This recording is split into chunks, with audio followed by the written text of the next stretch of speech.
નમસ્કાર મિત્રો, ફરી એક વખત આપ સૌનું ગુજરાતી વિભાગમાં હાર્દિક સ્વાગત છે. મિત્રો, BA સેમિસ્ટર 1 ગુજરાતી વિભાગ પેપર નંબર 101 કોર કમ્પલસરી પદ્ય કૃતિનો અભ્યાસ, મધ્યકાલીન, સુદામા ચરિત, કવિ પ્રેમાનંદ, આવા એક અભ્યાસક્રમ અંતર્ગત આપણે પ્રથમ યુનિટમાંથી કહું કે પ્રથમ એકમમાંથી પસાર થયા પછી હવે આ એકમ 2માં જ્યારે સર્જક કેન્દ્રમાં છે આપણા સુદામા ચરિતના લેખક આખ્યાનકાર પ્રેમાનંદ, ત્યારે એમના જીવન વિશે કેટલીક બાબતો જાણવી અનિવાર્ય છે. તો આપણે એક વાત કરી શકીએ કે જે તે સમયે આપણે ત્યાં જન્મ સમય વિશે ઘણી બધી અનિશ્ચિતતાઓ પ્રવર્તી હતી. એમના જન્મ મૃત્યુના પાકા પ્રમાણો મળતા નહોતા. એવા સમયે સર્જકના જીવન વિશે જાણવા એમની કૃતિઓ જ આધાર બનતી હતી. પ્રેમાનંદ વિશે પણ બહુ સ્પષ્ટ આપણને જન્મ સમય વિશેના આધારો મળતા નથી, પરંતુ એમની જો કૃતિઓને કેન્દ્રમાં રાખીએ તો ચંદ્રહાસ આખ્યાન 1727માં એટલે કે ઈસવીસન 1671માં, અલ્પવિરામ અભિમન્યુ આખ્યાન સંવંત 1728 અર્થાત 1672માં, એમનું અખારણ સંભવતઃ 1667માં પ્રાપ્ત થાય છે. તો એ 1686 રણયજ્ઞ 1690 દસમસ્કંદ એમની અંતિમ કૃતિ ગણી શકાય. અને એ રીતે એમનું વિક્રમ સંવંત અને ઈસવીસન પ્રમાણે જો આપણે જોવા જઈએ તો પ્રેમાનંદનો સમય એ ઈસવીસન 1640થી 1700 સુધીનો સમયગાળો આપણે કહી શકીએ. તો વળી પ્રેમાનંદ કઈ જ્ઞાતિનો હતો, એ ક્યાં જન્મ્યો હતો, ક્યાં રહેતો હતો, એના વિશે જો વિચાર કરવા જઈએ તો પ્રેમાનંદે પોતાનો પરિચય સુદામા ચરિત નામની એમની કૃતિમાં આપવાનો પ્રયાસ કર્યો છે. એ લખે છે એમાં, વીર ક્ષેત્ર વડોદરું ગુજરાત મધ્યે ગામ, ચતુર્વિશ ન્યાત બ્રાહ્મણ કવિ પ્રેમાનંદ નામ. એટલે કે એમાંથી આપણને જે માહિતી પ્રાપ્ત થાય છે કે પ્રેમાનંદ એ વડોદરાનો વતની હતો, ચતુર્વિશ બ્રાહ્મણ હતો અને એ વડોદરામાં એનો જન્મ થયો હતો. આમ આ પરથી જાણી શકાય કે પ્રેમાનંદ વડોદરાનો હતો. સંભવત તે વડોદરાના કોઈ મહોલ્લામાં, કોઈ વાડીમાં રહેતા હશે. જ્ઞાતિએ 2400 મેવાડ બ્રાહ્મણ હતો. નર્મદ જણાવે છે એમ એની અટક ઉપાધ્યાય હતી, પરંતુ કવિ તો ભટ્ટ પ્રેમાનંદ તરીકે જ પોતાને ઓળખાવે છે. કદાચ ભટ્ટ અટક તેમને કથાકારના વંશ પરંપરાગત વ્યવસાયને કારણે પ્રાપ્ત થઈ હોય એવું પણ આપણે અનુમાન કરી શકીએ. તેમના પિતાનું નામ કૃષ્ણરામ હતું. કવિ નર્મદ તો પ્રેમાનંદનું પેઢીનામું પણ આપે છે. જયદેવ, કૃષ્ણરામ, પ્રેમાનંદ, રઘુરામ, ઈચ્છારામ, મનછારામ, ઉત્તમરામ, દાજીભાઈ, મનસુખરામ વગેરે. ત્યાર પછી વાત પ્રચલિત છે કે પ્રેમાનંદે પોતાના જીવન નિર્વાહ માટે એટલે કે ઉદર નિમિત્તે આખ્યાન રચતા હતા, આખ્યાનો રચ્યા હતા અને એને પોતાનો વ્યવસાય કથાકારનો અર્થાત માણભટ્ટનો હતો. વ્યવસાય અર્થે ગુજરાન ચલાવવા તેમણે સુરત, નંદુરબાર અને બરહાનપુર સુધીનો પ્રવાસ પણ ખેડ્યો હતો. નંદરબારમાં તેઓ લાંબો સમય રહ્યા હશે એવું પણ આપણે અનુમાન કરી શકીએ. ત્યાં તેમણે મૂળ સુરતના પણ વેપાર અર્થે નંદુરબારમાં વસેલા શંકરભાઈ દેસાઈનો આશ્રમ મળ્યો હતો. નર્મદને મળેલી માહિતી અનુસાર તેના માતા પિતાના અવસાન પછી પ્રેમાનંદ માસીને ત્યાં ઉછરેલા. કથાકારના વ્યવસાયમાં પ્રેમાનંદે સારા એવા પૈસા પણ એકત્રિત કરેલા. નર્મદના સમયમાં પ્રેમાનંદે બંધાવેલા રૂપિયા 10,000ની કિંમતના મકાનો એમના વારસદારો વાપરતા હતા. આ અંગે પણ આપણા એક વિદ્વાન વિવેચક શ્રી કેકા શાસ્ત્રી લખે છે, પ્રેમાનંદના માલ મિલકત ઘર વકરી વગેરે વિશે કલ્પના સિવાય કશું નથી. એનો સાચો વારસો તો ગુજરાતી ભાષાના ભૂષણ રૂપે રહેલા આખ્યાનો જ છે. સ્વાભાવિક છે કે મધ્યકાલીન સાહિત્યકારોની મિલકત ને એના વિશે ભિન્ન ભિન્ન મતાંતરો હોઈ શકે, પણ આપણે તો જ્યાં સુધી સાહિત્ય હારે જ લેવા દેવા છે, તો આપણી સંપત્તિ કઈ જે આપણને પ્રેમાનંદ પાસેથી પ્રાપ્ત થઈ? તો આવા સર્વોત્તમ સર્વશ્રેષ્ઠ એવા આખ્યાનો. આવા પ્રેમાનંદની સાહિત્ય સેવા વિશે વિચારીએ તો પ્રેમાનંદને નામે ગણાવાયેલી અને છપાવેલી આખ્યાન કૃતિઓની કેટલીક હસ્તપ્રત હજુ સુધી મળી નથી. આપણે જાણીએ છીએ કે એ વખતે ટાઈપરાઇટર નહોતા, મુદ્રણ યંત્રો નહોતા, હસ્તકળા હસ્તલિખિત સાહિત્ય હતું અને કેટલીક કૃતિઓનું કર્તૃત્વ પણ શંકાસ્પદ લાગે, પરંતુ એને બાજુમાં રાખીએ અને જેમાં આપણે પ્રેમાનંદની જ હથોટી દેખાય, એક જ પદ્ધતિ દેખાય, એના આધારે એટલું નક્કી કરી શકીએ કે આટલી કૃતિઓ તો કમસે કમ પ્રેમાનંદની હશે જ હશે. અને એમાં મુખ્યત્વે એમના આખ્યાનો. એ આખ્યાનોને આપણે ક્રમશઃ જોવાનો પ્રયાસ કરીએ તો પ્રથમ ઓખારણ ઈસવીસન 1667 ભાગવત ઉપર આધારિત.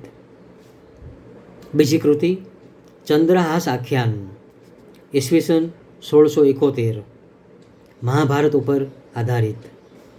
ત્રીજી કૃતિ અભિમન્યુ આખ્યાન ઈસવીસન 1672 મહાભારત ઉપર આધારિત. ચોથી કૃતિ મદાલસા આખ્યાન ઈસવીસન 1672 માર્કંડેય પુરાણ ઉપર આધારિત. 5 હુંડી 1677 નરસિંહ મહેતાના જીવન ઉપર આધારિત. 6 સુદામા ચરિત 1682 ભાગવત ઉપર આધારિત. 7 મામેરો ઈસવીસન 1683 નરસિંહ મહેતાના જીવન ઉપર આધારિત. 8 સુધન્વા આખ્યાન 1684 મહાભારત ઉપર આધારિત. નળાખ્યાન 1686 મહાભારત ઉપર આધારિત. અને છેલ્લે રણયજ્ઞ 1690 રામાયણ ઉપર આધારિત. જે રચનાઓનું વર્ષ નક્કી નથી એવી કૃતિઓમાં જોવા જઈએ તો દસમસ્કંધ વામન કથા ભાગવત ઉપર આધારિત છે. એ કૃતિઓની આપણને એક્ઝેક્ટ નિશ્ચિત સમય સાલ મળતી નથી. તદુપરાંત પ્રેમાનંદની કેટલીક લઘુકૃતિઓ જોઈએ, એટલે કે આખ્યાન સિવાયનું એમનું અન્યત્ર પ્રદાન જોઈએ તો સ્વર્ગની નિસરણી, ફુવડનો ફજેતો, વિવેક વણઝારો, શામળશાનો વિવાહ, બાળલીલા વ્રજવેલ, દાણલીલા, ભ્રમર પચીસી, પાંડવોની ભાંજગઢ, રાધિકાના દ્વાદશ માસ અને વિષ્ણુ સહસ્ત્ર નામ. આવી કૃતિઓ પણ લઘુકૃતિઓ છે જે પ્રેમાનંદના નામે લખેલી છે એવી વાત આપણને પ્રાપ્ત થાય છે. આવી સાહિત્ય સેવા કે આવી કૃતિઓ પરથી જોઈ શકાશે કે પ્રેમાનંદનું મુખ્ય પ્રદાન એ આખ્યાનના સ્વરૂપમાં છે. પ્રેમાનંદે મધ્યકાળના આખ્યાનની પરંપરામાં એક એકથી ચડિયાતા એવા ઉત્તમ આખ્યાનો સર્જીને પોતાની કવિ પ્રતિભાનો, પોતાની આખ્યાનકાર પ્રતિભાનો માપદંડ પૂરો પાડ્યો છે, અથવા તો એમની ઉચ્ચ પ્રતિભાનો આપણને પરિચય કરાયો છે. આપણે કહીએ કે ઇયત્તા અને ગુણવત્તાની દૃષ્ટિએ જોવા જઈએ તો પ્રેમાનંદે આખ્યાનના ક્ષેત્રમાં કરેલું પ્રદાન એ અત્યંત નોંધપાત્ર છે. પ્રેમાનંદે પોતાના પુરોગામી આખ્યાનકારોની અસર પણ ઝીલી છે. તેણે એમની કૃતિઓમાં આ પુરોગામીઓની અસરનો છૂટે હાથે વિનિયોગ પણ કર્યો છે. પરંતુ પ્રેમાનંદની આખ્યાનકાર તરીકેની વિશેષતા એ છે કે તે પરંપરામાંથી જે વસ્તુ પ્રાપ્ત કરે છે તેને પોતાની સ્વકીય કાવ્ય પ્રતિભા, સર્જન પ્રતિભાના બળે એ પછી પોતાની છાપ એમાં પાડે છે, પોતાની છાપ એમાં ઉમેરે છે, પોતાનું હીર જેને કહેવાય, પોતાનું કૌશલ જેને કહેવાય એમાં પ્રગટાવે છે.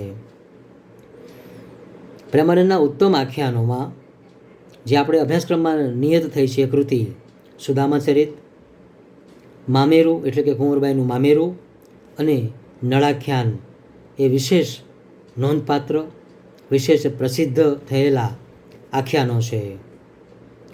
આખ્યાનકાર તરીકે પ્રેમાનંદની સૌથી મોટી વિશેષતા એ છે એની કથા વર્ણન કુશળતા.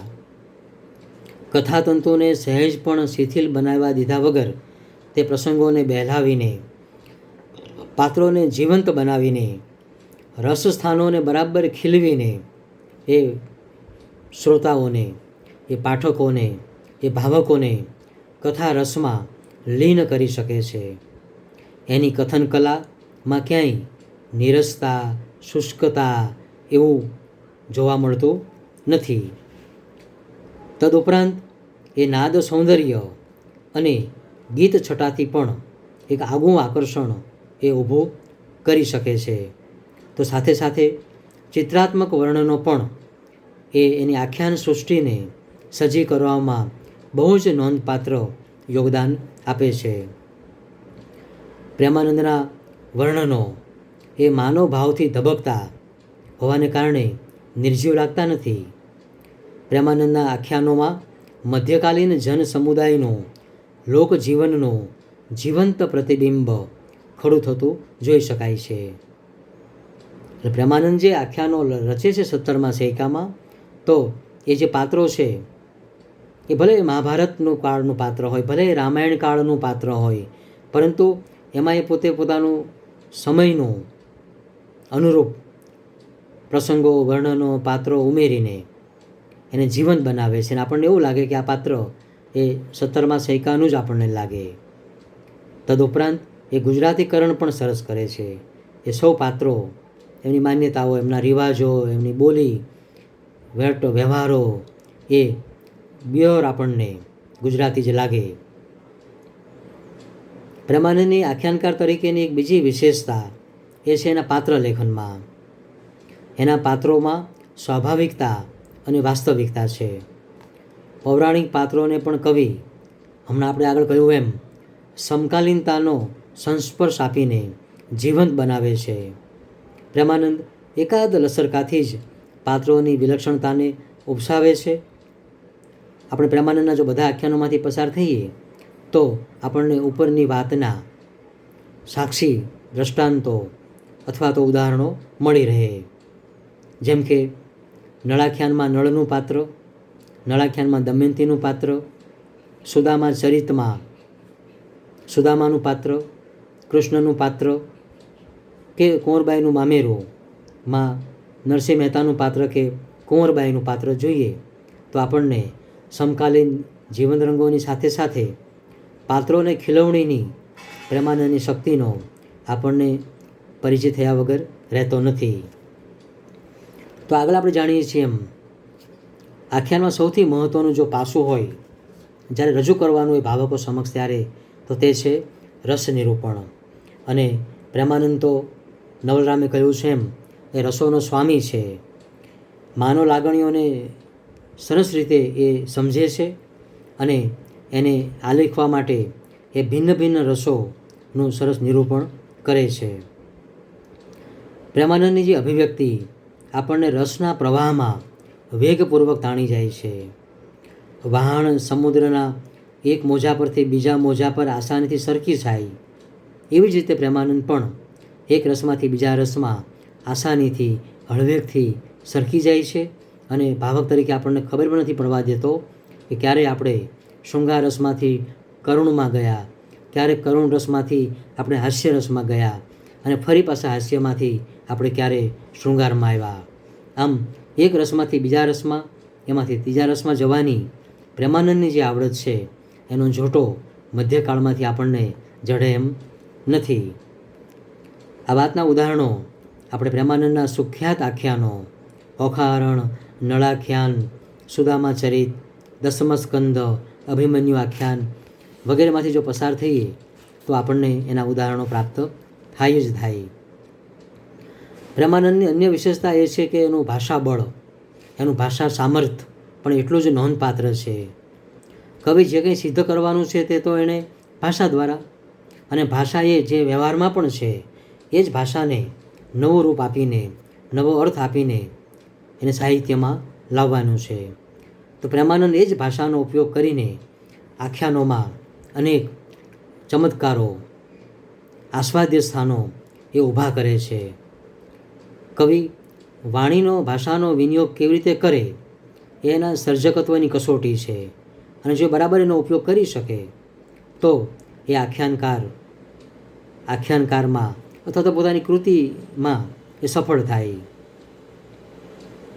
એક એમ દાખલો આપણે આપીએ તો નળાખ્યાનમાં જ્યારે નળ દમયંતીને એના પ્રત્યે વહેમાઈને, એના પ્રત્યે ગુસ્સે ભરાઈને એકલી મૂકીને જતો રહે છે, ત્યારે એવા એક હિંસક વનમાં, ભયાનક વનમાં આવી એક અબળા નારી દમયંતી જે ભટકે છે, જે રડે છે, જે આક્રંદ કરે છે, અને સરસ પ્રેમાનંદ મૂકે છે એક લીટીમાં કે વૈદર્ભી વનમાં વલવલે. જો વૈદર્ભી, આની પાસે આ બધા પર્યાયો છે નામના, કે દમયંતી માટે ભાતભાતના બીજા નામો લઈ આવે. વૈદર્ભી વનમાં વલવલે, સહજ રીતે જ પેલો જેને આપણે કહીએ કે પ્રાસાનુપ્રાસ અથવા તો વર્ણ સગાઈ એની મેળે આવી જાય છે. વૈદર્ભી વનમાં વલવલે, અને જાણે કે આપણને આમ ગાવું ગમે, સાંભળવું ગમે, કાનને ગળાને ગણગણવું ગમે એવું આપણને મળી રહે છે. એની પાસે અખૂટ શબ્દ ભંડોળ છે. વર્ણ વિન્યાસ, લય, પ્રાસ, અર્થ વગેરેની બહુ સરસ સમુચિત જેને કહેવાય એવી એ પસંદગી પણ કરી શકે છે. એટલે જ એ ભાલણ, નાકર, વીરસિંહ, કર્મણ બધા કરતાં એ ઉચ્ચ ગજાના આખ્યાનકાર તરીકેની પ્રસિદ્ધિ પામી શક્યા છે. આમ આવા પ્રેમાનંદની સિદ્ધિઓની સાથે થોડીક મર્યાદાઓ પણ છે કે આખરે પણ એ કોઈ પણ સર્જક એના જમાનાની પેદાશ છે. વળી માણ ભટ્ટ છે, તેથી એ જમાનામાં રસ, રુચિ, સ્થૂળતા, સંકુચિતતા, ગ્રામ્યતાથી તે સાવ મુક્ત રહી શક્યા નથી. એટલે એ ગુજરાતીકરણ કરવા જતાં ક્યાંક કેટલાક પાત્રો અપ્રતિથિકર પણ બનેલા જોઈ શકાય. ક્યાંક કોક પાત્રની ગરિમા ઘણાથી પણ આપણે જોઈ શકીએ. પરંતુ એનો મુખ્ય આશય એ જન મનોરંજનનો હતો, એટલે થોડી ઘણી છૂટછાટ લેવાનો એને પ્રયાસ કર્યો. એટલું આપણે સ્વીકારીએ તો એ વાત નક્કી કરી શકીએ કે પ્રેમાનંદ એ મધ્યકાલીન આખ્યાન સાહિત્ય સ્વરૂપનો બેતાજ બાદશાહ અથવા તો આખ્યાનકાર શિરોમણી આપણે ચોક્કસ કહી શકીએ. અને જેમણે કીધું છે એમાં આપણે આપણી સાક્ષી કે આપણે એમાં હા પણ પાડી શકીએ. તો આ રીતે પ્રેમાનંદનું સંક્ષિપ્ત જીવન અને એની મુખ્ય સાહિત્ય સેવાની વાત કરવાનો આપણે પ્રયાસ કર્યો.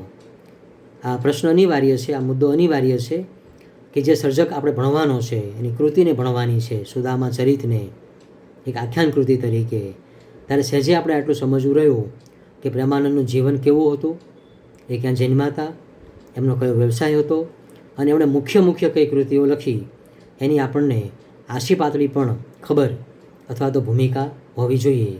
એ ભૂમિકા પૂરી પાડવાનો અહીંયા આપણે પ્રયાસ કર્યો છે. તો અહીંયા આપણે અટકીએ છીએ. આપ સૌનો ખૂબ ખૂબ આભાર.